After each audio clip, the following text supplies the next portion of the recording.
നമസ്കാരം, എല്ലാവർക്കും സ്വാഗതം. ഇന്നത്തെ ഡെയിലി ബുള്ളറ്റിനിലേക്ക്.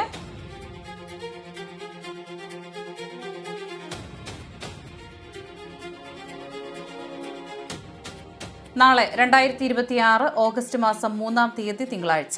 ഇന്നത്തെ ഏറ്റവും പ്രധാനപ്പെട്ട വാർത്താ അപ്ഡേറ്റുകളും നാളെയും തുടർന്നുള്ള ദിവസങ്ങളിൽ നിങ്ങൾ ശ്രദ്ധിക്കേണ്ട വളരെ പ്രധാനപ്പെട്ട വാർത്താ അപ്ഡേറ്റുകൾ, അറിയിപ്പുകൾ എന്തൊക്കെയെന്നാണ് ഇന്നത്തെ ഡെയിലി ബുള്ളറ്റിൻ നിങ്ങളുമായി ഷെയർ ചെയ്യുന്നത്. എല്ലാവരും പൂർണ്ണമായും ശ്രദ്ധിക്കുക. വീഡിയോ ലൈക്ക് ചെയ്യുവാനും വാർത്തകൾ എല്ലാവരിലേക്കും ഷെയർ ചെയ്യുവാനും ചാനൽ സബ്സ്ക്രൈബ് ചെയ്യുവാനും മറക്കരുത്. ഏറ്റവും ആദ്യത്തെ പ്രധാനപ്പെട്ട വാർത്താ അപ്ഡേറ്റ്: സംസ്ഥാനത്ത് അതിശക്തമായ മഴ തുടരും.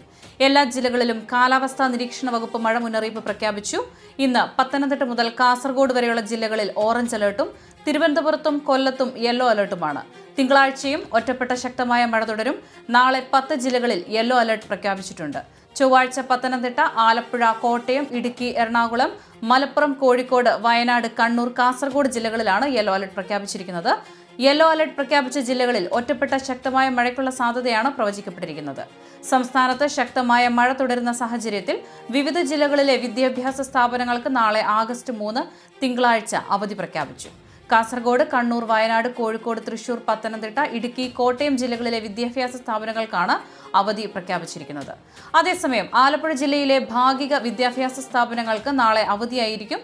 ചെങ്ങന്നൂർ, കുട്ടനാട് താലൂക്കുകളിലെ വിദ്യാഭ്യാസ സ്ഥാപനങ്ങൾക്കാണ് നാളെ അവധി പ്രഖ്യാപിച്ചിരിക്കുന്നത്. ദുരിതാശ്വാസ ക്യാമ്പ് പ്രവർത്തിക്കുന്ന ജില്ലയിലെ എല്ലാ വിദ്യാഭ്യാസ സ്ഥാപനങ്ങൾക്കും നാളെ അവധിയായിരിക്കും. നാളെ എല്ലാ ജില്ലയിലും യെല്ലോ അലർട്ടാണ്. അടുത്ത പ്രധാനപ്പെട്ട വാർത്താ അപ്ഡേറ്റ്: എണ്ണ വിതരണ കമ്പനികളുടെ പ്രതിമാസ വില പുനർനിർണയത്തിന്റെ ഭാഗമായി 19 കിലോഗ്രാം വാണിജ്യ LPG സിലിണ്ടറുകളുടെ വിലയിൽ 209 രൂപയുടെ കുറവ് വരുത്തിയിട്ടുണ്ട്. പുതിയ നിരക്കുകൾ ഇന്നു മുതൽ നിലവിൽ വന്നു. വാണിജ്യ ആവശ്യങ്ങൾക്കുള്ള സിലിണ്ടറുകൾ ഉപയോഗിക്കുന്നവർക്ക് ആശ്വാസമേകുന്നതാണ് ഈ വിലക്കുറവ്. അതേസമയം ഗാർഹിക LPG ഉപഭോക്താക്കൾ ഓഗസ്റ്റ് 15-നകം KYC നടപടികൾ പൂർത്തിയാക്കണമെന്ന് പൊതുമേഖലാ എണ്ണ കമ്പനികൾ കർശന നിർദ്ദേശം നൽകിയിട്ടുണ്ട്. ഇനി 15 ദിവസം മാത്രമാണ് ഇതിനായി ബാക്കിയുള്ളത്. അർഹരായ യഥാർത്ഥ ഉടമകൾ തന്നെയാണ് ഗ്യാസ് സിലിണ്ടറുകൾ ഉപയോഗിക്കുന്നത് എന്നും വിതരണത്തിൽ പൂർണ്ണ സുതാര്യത ഉണ്ട് എന്നും ഉറപ്പുവരുത്താനാണ് 2024 ആരംഭിച്ച ഈ നടപടി ഇപ്പോൾ കൂടുതൽ കർശനമാക്കിയിരിക്കുന്നത്. ഇതിന്റെ ഭാഗമായി ഉപഭോക്താക്കൾക്ക് കമ്പനികൾ ഔദ്യോഗിക സന്ദേശങ്ങൾ അയച്ചു തുടങ്ങിയിട്ടുണ്ട്. നിശ്ചിത തീയതിക്കകം ബയോമെട്രിക് വിവരങ്ങൾ പുതുക്കിയില്ലെങ്കിൽ ഗാർഹിക സിലിണ്ടർ സബ്സിഡിയും മറ്റ് ആനുകൂല്യങ്ങളും നഷ്ടപ്പെടാൻ സാധ്യതയുണ്ട് എന്നാണ് അറിയിപ്പിലുള്ളത്. കൂടാതെ നിലവിൽ KYC പൂർത്തിയാക്കിയാൽ മാത്രമേ തുടർന്ന് സിലിണ്ടർ ബുക്ക് ചെയ്യാനും സാധിക്കൂ. ഗ്യാസ് വിതരണ ഏജൻസികൾ വഴിയോ കമ്പനികളുടെ ഔദ്യോഗിക ആപ്പ് മുഖേനയോ ഉപഭോക്താക്കൾക്ക് ഈ നടപടികൾ പൂർത്തിയാക്കാവുന്നതാണ്. ഇതുകൂടാതെ വീട്ടിൽ സിലിണ്ടർ എത്തിക്കാനായി ഡെലിവറി ജീവനക്കാർ എത്തുമ്പോഴും KYC ചെയ്യാനുള്ള സൗകര്യമൊരുക്കിയിട്ടുണ്ട്. അടുത്ത പ്രധാനപ്പെട്ട വാർത്താ അപ്ഡേറ്റ്: റെയിൽവേ റിസർവേഷൻ കൗണ്ടറുകൾ വഴിയുള്ള തൽക്കാൽ ടിക്കറ്റ് ബുക്കിംഗ് കൂടുതൽ സുഗമവും കാര്യക്ഷമവുമാക്കാൻ ഇന്ത്യൻ റെയിൽവേ പുതിയ പരിഷ്കാരങ്ങൾ ഏർപ്പെടുത്തിയിരിക്കുകയാണ്. ഓഗസ്റ്റ് 1 മുതൽ തൽക്കാൽ ടിക്കറ്റ് ബുക്കിംഗ് ആരംഭിക്കുന്ന സമയത്തിനനുസൃതമായി മാത്രമായിരിക്കും കൗണ്ടറുകളിൽ ടോക്കൺ വിതരണം ചെയ്യുന്നത്. നിലവിലുള്ള രീതി അനുസരിച്ച് ടിക്കറ്റ് ലഭിക്കുന്നതിനായുള്ള ടോക്കൺ വാങ്ങാൻ വെളുപ്പിനെ ഒരു ക്യൂവിലും തുടർന്ന് ടിക്കറ്റ് ബുക്ക് ചെയ്യുന്ന സമയത്ത് കൗണ്ടറിന് മുന്നിൽ വേറൊരു ക്യൂവിലും യാത്രക്കാർ മണിക്കൂറുകളോളം നിൽക്കേണ്ടി വന്നിരുന്നു. ഈ പുതിയ സംവിധാനം പ്രാബല്യത്തിൽ വരുന്നതോടെ കൗണ്ടറുകളിലെ അനാവശ്യ തിരക്ക് ഗണ്യമായി കുറയുകയും യാത്രക്കാരുടെ വിലപ്പെട്ട കാത്തിരിപ്പ് സമയം ലാഭിക്കാനും സാധിക്കും. അതോടൊപ്പം തൽക്കാൽ ടിക്കറ്റ് എടുക്കുന്നതിനുള്ള മുഴുവൻ പ്രക്രിയയും കൂടുതൽ ലളിതവും സുതാര്യവുമായി മാറും. അടുത്ത പ്രധാനപ്പെട്ട വാർത്താ അപ്ഡേറ്റ്: രാജ്യത്തെ ബാങ്കിംഗ് ധനകാര്യ മേഖലയിൽ നിർണായക മാറ്റങ്ങൾക്ക് വഴി തുറന്നുകൊണ്ട് പ്രമുഖ ബാങ്കുകൾ തങ്ങളുടെ ക്രെഡിറ്റ് കാർഡ് നയങ്ങളിൽ ആഗസ്റ്റ് 1 മുതൽ പുതിയ പരിഷ്കാരങ്ങൾ നടപ്പിലാക്കുന്നു. റിവാർഡ് പോയിന്റ് പ്രോഗ്രാമുകളിലെ പരിധികൾ, വാർഷിക മെയിന്റനൻസ് ഫീകൾ, ലേറ്റ് പേയ്മെന്റ് ചാർജുകൾ, എയർപോർട്ട് ലോഞ്ച് ആക്സസ് നിബന്ധനകൾ, കൂടാതെ യൂട്ടിലിറ്റി വാടക പേയ്മെന്റുകൾക്കുള്ള അധിക സേവന നിരക്കുകൾ എന്നിവയിലാണ് പ്രധാനമായും ഈ മാറ്റങ്ങൾ പ്രാബല്യത്തിൽ വരുന്നത്. ബാങ്കുകളുടെയും കാർഡ് വേരിയൻസ് അനുസരിച്ച് ഈ വ്യവസ്ഥകളിൽ മാറ്റമുണ്ടാകുമെന്നതിനാൽ ഉപഭോക്താക്കൾ അതത് ബാങ്കുകൾ ഔദ്യോഗികമായി പുറപ്പെടുവിച്ചിട്ടുള്ള പുതിയ നിരക്കുകളും സേവന വ്യവസ്ഥകളും കൃത്യമായി പരിശോധിക്കേണ്ടതാണ്. ഇത്തരം ചെറുകിട നയമാറ്റങ്ങൾ പോലും പ്രതിമാസ ബില്ലിംഗ് തുകയെയും ക്രെഡിറ്റ് സ്കോറിനെയും അപ്രതീക്ഷിതമായി സ്വാധീനിക്കാൻ സാധ്യതയുള്ളതിനാൽ ക്രെഡിറ്റ് കാർഡ് ഉപഭോക്താക്കൾ വരും ദിവസങ്ങളിൽ കൃത്യമായ ജാഗ്രത പുലർത്തണമെന്ന് സാമ്പത്തിക വിദഗ്ധർ നിർദ്ദേശിക്കുന്നു. അടുത്ത പ്രധാനപ്പെട്ട വാർത്താ അപ്ഡേറ്റ്: സംസ്ഥാനത്തെ ഓഗസ്റ്റ് മാസത്തെ റേഷൻ വിതരണം നാളെ ഓഗസ്റ്റ് 3 തിങ്കളാഴ്ച മുതൽ ആരംഭിക്കുകയാണ്. 3-ാം തീയതി മുതൽ സാധാരണ റേഷൻ വിഹിതം വാങ്ങാമെങ്കിലും കൂടുതൽ അരിയും സൗജന്യ ഓണക്കിറ്റും ഉൾപ്പെടെയുള്ള പ്രത്യേക ആനുകൂല്യങ്ങൾ ഓഗസ്റ്റ് 10-ന് ശേഷമേ പൂർണ്ണമായും ലഭ്യമാകൂ.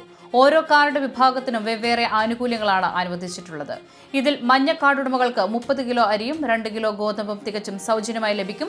കൂടാതെ പാക്കറ്റിന് 7 രൂപ നിരക്കിൽ 3 പാക്കറ്റ് ആട്ടയും 16 ഇനങ്ങളടങ്ങിയ സൗജന്യ ഓണക്കിറ്റും ഓഗസ്റ്റ് 10 മുതൽ ഇവർക്ക് കൈപ്പറ്റാം. പിങ്ക് കാർഡുകാർക്ക് കാർഡിലെ ഓരോ അംഗത്തിനും 4 കിലോ അരിയും 1 കിലോ ഗോതമ്പും സൗജന്യമായി ലഭിക്കും. ഗോതമ്പിന് പകരം ആട്ട എടുക്കുകയാണെങ്കിൽ പാക്കറ്റ് ഒന്നിന് 1 രൂപ നൽകണം. നീലക്കാർഡുകാർക്ക് സാധാരണ വിഹിതമായി ഓരോ അംഗത്തിനും കിലോയ്ക്ക് 4 രൂപ നിരക്കിൽ അരിയും ഇതിനു പുറമെ കിലോയ്ക്ക് 10 രൂപ 90 പൈസ നിരക്കിൽ 3 കിലോ അരിയും 8 രൂപ 70 പൈസ നിരക്കിൽ 2 കിലോ ഗോതമ്പും ലഭ്യമാണ്. വെള്ളക്കാർഡ് ഉടമകൾക്ക് കിലോയ്ക്ക് 10 രൂപ 90 പൈസ നിരക്കിൽ 7 കിലോ അരിയും 8 രൂപ 70 പൈസ നിരക്കിൽ സ്പെഷ്യൽ ഗോതമ്പും ലഭിക്കും. കൂടാതെ നീല വെള്ളക്കാർഡുകാർക്ക് ഓഗസ്റ്റ് 10 മുതൽ 10 കിലോ ഓണം സ്പെഷ്യൽ അരി കിലോയ്ക്ക് 26 രൂപ നിരക്കിലും സ്റ്റോക്ക് അനുസരിച്ച് ആട്ട കിലോയ്ക്ക് 17 രൂപ നിരക്കിലും വാങ്ങാം. ബ്രൗൺ കാർഡുകാർക്ക് അരി കിലോയ്ക്ക് 10 രൂപ 90 പൈസ നിരക്കിലും ഗോതമ്പ് 8 രൂപ 70 പൈസ നിരക്കിലും ആട്ട 17 രൂപയിലുമാണ് നിരക്ക്. റേഷൻ കടകൾക്ക് പുറമെ സപ്ലൈകോ ഔട്ട്ലെറ്റുകൾ വഴി എല്ലാ കാർഡുടമകൾക്കും 20 കിലോ ഓണം സ്പെഷ്യൽ അരി കിലോയ്ക്ക് 26 രൂപ നിരക്കിലും 10 കിലോ സാധാരണ അരി കിലോയ്ക്ക് 33 രൂപ നിരക്കിലും ലഭിക്കും. ഭക്ഷ്യ പൊതുവിതരണ വകുപ്പിന്റെയും സപ്ലൈകോയുടെയും സംയുക്ത ആഭിമുഖ്യത്തിൽ നടക്കുന്ന 2026 ഓണം വിപണി ഇടപെടലിന്റെ ഭാഗമായി സംസ്ഥാനതല സപ്ലൈകോ ഓണം ട്രേഡ് ഫെയറുകൾ ഓഗസ്റ്റ് 8 മുതൽ തിരുവനന്തപുരം, എറണാകുളം, കോഴിക്കോട് എന്നീ പ്രധാന കേന്ദ്രങ്ങളിൽ മെഗാ ഫെയറുകളായി ആരംഭിക്കും. തുടർന്ന് ഓഗസ്റ്റ് 12 മുതൽ മണ്ഡലാടിസ്ഥാനത്തിലും ഓഗസ്റ്റ് 16 മുതൽ 25 വരെ മറ്റ് 11 ജില്ലകളിലും ജില്ലാ ഫെയറുകൾ പ്രവർത്തിക്കും. വിലക്കയറ്റം തടയുന്നതിനായി 13 സബ്സിഡി ഉൽപ്പന്നങ്ങൾക്ക് പുറമെ ഹോർട്ടികോർപ്പുമായി സഹകരിച്ച് കുറഞ്ഞ വിലയിൽ പച്ചക്കറികളും ഈ മേളകളിലൂടെ പൊതുജനങ്ങൾക്ക് ലഭ്യമാകുന്നതാണ്. അടുത്ത പ്രധാനപ്പെട്ട വാർത്താ അപ്ഡേറ്റ് നമ്മുടെ സംസ്ഥാനത്ത് സാമൂഹ്യ സുരക്ഷാ ക്ഷേമ പെൻഷൻ വാങ്ങുന്ന എല്ലാവരുടെയും ശ്രദ്ധയ്ക്കായി ഒരു പ്രധാന അറിയിപ്പുണ്ട്. സംസ്ഥാന സർക്കാരിന്റെ വാഗ്ദാന പ്രകാരം ക്ഷേമ പെൻഷൻ തുകയിൽ 1000 രൂപയുടെ വർധനവ് വരുത്തി അടിസ്ഥാന പെൻഷൻ 3000 രൂപയാക്കി ഉയർത്താനുള്ള നടപടികൾക്ക് അതീവ പ്രാധാന്യത്തോടെ സർക്കാർ തുടക്കം കുറിച്ചിരിക്കുകയാണ്. വോട്ടവകാശമുള്ള ജനങ്ങളിൽ 25% പേരും ക്ഷേമ പെൻഷൻ ഗുണഭോക്താക്കളായതിനാൽ ഈ പദ്ധതി സമയബന്ധിതമായി നടപ്പിലാക്കാനാണ് മന്ത്രിസഭ തീരുമാനിച്ചിട്ടുള്ളത്. വരുന്ന 3 മാസത്തിനുള്ളിൽ, അതായത് 6 മാസത്തെ മൊത്തം കാലാവധി തികയുന്നതിന് മുൻപായി തന്നെ ഈ വർധനവ് പ്രാബല്യത്തിൽ വരുമെന്നാണ് കരുതപ്പെടുന്നത്. എങ്കിലും വരാനിരിക്കുന്ന ഓണക്കാലത്ത് സാധാരണ ലഭിക്കുന്ന പെൻഷൻ തുകയോ അല്ലെങ്കിൽ അഡ്വാൻസ് ഉൾപ്പെടെയുള്ള കുടിശ്ശികയോ ആയിരിക്കും വിതരണം ചെയ്യുക. വരുന്ന ഓഗസ്റ്റ് 15 ശേഷം ഓണത്തോടനുബന്ധിച്ച് 2 മാസത്തെ പെൻഷൻ തുകയായ 4000 രൂപയും ഒന്നിച്ചു നൽകാനുള്ള തയ്യാറെടുപ്പിലാണ് സർക്കാർ മുന്നോട്ട് പോകുന്നത്.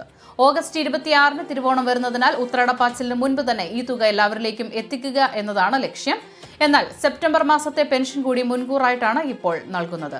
എന്നതിനാൽ അടുത്ത പെൻഷൻ ഗഡുവിനായി ഒക്ടോബർ അവസാന വാരം വരെ കാത്തിരിക്കേണ്ടി വരുമെന്ന കാര്യം പെൻഷൻകാർ പ്രത്യേകം ഓർക്കുക. അതേസമയം ഉയർന്ന പെൻഷൻ തുക തടസ്സമില്ലാതെ ലഭിക്കുന്നതിനായി ഗുണഭോക്താക്കൾ സെപ്റ്റംബർ 30 മുൻപായി വാർഷിക മസ്റ്ററിംഗ് നിർബന്ധമായും പൂർത്തിയാക്കേണ്ടതുണ്ട്. അക്ഷയ കേന്ദ്രങ്ങൾ വഴി 30 രൂപ ഫീസ് നൽകി നേരിട്ടോ കിടപ്പ് രോഗികൾക്ക് 50 രൂപ ഫീസിൽ അക്ഷയ പ്രതിനിധികൾ വീട്ടിലെത്തുന്ന ഹോം മസ്റ്ററിംഗ് സംവിധാനം ഉപയോഗപ്പെടുത്തിയോ ഇത് ചെയ്യാവുന്നതാണ്. ഹോം മസ്റ്ററിംഗ് ആവശ്യമുള്ളവർ തങ്ങളുടെ വിവരങ്ങൾ മുൻകൂട്ടി അക്ഷയ കേന്ദ്രങ്ങളിലോ പ്രാദേശിക വാർഡ് മെമ്പർ, കൗൺസിലർ വഴിയോ അറിയിക്കേണ്ടതുണ്ട്. അതിനാൽ പെൻഷൻ മുടങ്ങാതിരിക്കാൻ അർഹരായ എല്ലാ ഗുണഭോക്താക്കളും സമയബന്ധിതമായി തന്നെ മസ്റ്ററിംഗ് പ്രക്രിയ പൂർത്തിയാക്കാൻ പ്രത്യേകം ശ്രദ്ധിക്കുക. ഏറ്റവും അവസാനമായി സംസ്ഥാനത്ത് സ്വർണ്ണവില പരിശോധിച്ചാൽ സംസ്ഥാനത്ത് സ്വർണ്ണവിലയിൽ ഇന്ന് ഏറ്റക്കുറച്ചിലുകളില്ല. ഇന്നലത്തെ നിരക്കുകൾ തന്നെയാണ് ഇന്നും വിപണിയിൽ തുടരുന്നത്. 1 പവൻ സ്വർണത്തിന് 1,05,760 രൂപ എന്ന നിലയിലാണ് വ്യാപാരം പുരോഗമിക്കുന്നത്. ഗ്രാം വിലയിലും മാറ്റമില്ല. 1 ഗ്രാം സ്വർണത്തിന് 13,220 രൂപ എന്ന നിലയിലാണ് ഇന്നും വിപണിയിൽ വ്യാപാരം നടക്കുന്നത്. ആഗോള വിപണിയിലെ ചലനങ്ങളും കറൻസി മൂല്യവുമാണ് വരും ദിവസങ്ങളിലെ വില വ്യതിയാനങ്ങൾക്ക് നിർണായകമാവുക. ഡെയിലി ബുള്ളറ്റിൻ പൂർണ്ണമാകുന്നു. എല്ലാവരിലേക്കും നിങ്ങൾ വാർത്ത ഷെയർ ചെയ്യുക. യൂട്യൂബിൽ കാണുന്നവർ ചാനൽ സബ്സ്ക്രൈബ് ചെയ്യുക. ഇൻസ്റ്റഗ്രാമിലും ഫേസ്ബുക്കിലും ഫോളോ ചെയ്യുക.